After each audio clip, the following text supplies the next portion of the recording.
Bon, je sais, tout ce qui est pierre, immobilier, ça rassure, ça te rassure toi. Et oui, c'est concret, ça ne bouge pas. Mais si tu penses que l'immobilier suffit à développer ton patrimoine, là tu te plantes complètement. Alors déjà pour une première raison, c'est que l'immobilier, on se dit que c'est rentable, ça fait du 6, 7, 8%. Alors ok, c'est très bien. Alors déjà c'est très rare surtout de faire du 8%, et au-delà de ça c'est du brut. Donc quelqu'un qui n'a pas du tout bien ficelé son projet immobilier, admettons qu'il est à 7% de rendement, bah s'il a un avis d'imposition en tranche à 30%, il va payer dessus 30% d'impôts et 17,2% de prélèvements sociaux. Donc ouais, il y a plus de 47% de ses loyers qui partent en impôts et en prélèvements sociaux. Donc le 7% brut, bah il se transforme en même pas 3% net. C'est nul.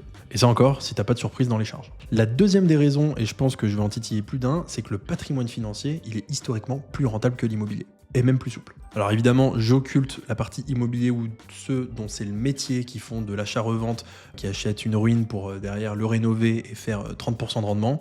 Ça du coup, c'est autre chose. Là, je parle à l'investisseur qui ne s'y connaît pas. Donc oui, en bourse, notamment sur des placements de type fonds structurés, aller faire plus de 10% par an, c'est largement atteignable. Et c'est pas une promesse, en 2024, c'est ce qu'on a fait chez Optimi. On a sorti des fonds structurés à capital garanti, zéro risque, et on est entre 5 et 7% de rendement.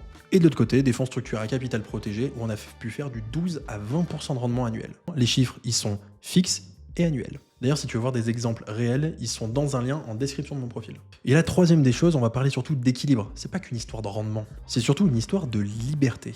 Parce que oui, ton immobilier, il est pas liquide. Il est fiscalisé à mort. Et à ta succession, bah, tes enfants, ils vont se manger entre 20 et 45% de droits de succession. Et probablement, ils vont devoir payer cet impôt en vendant ce même bien immobilier pour payer leur impôt.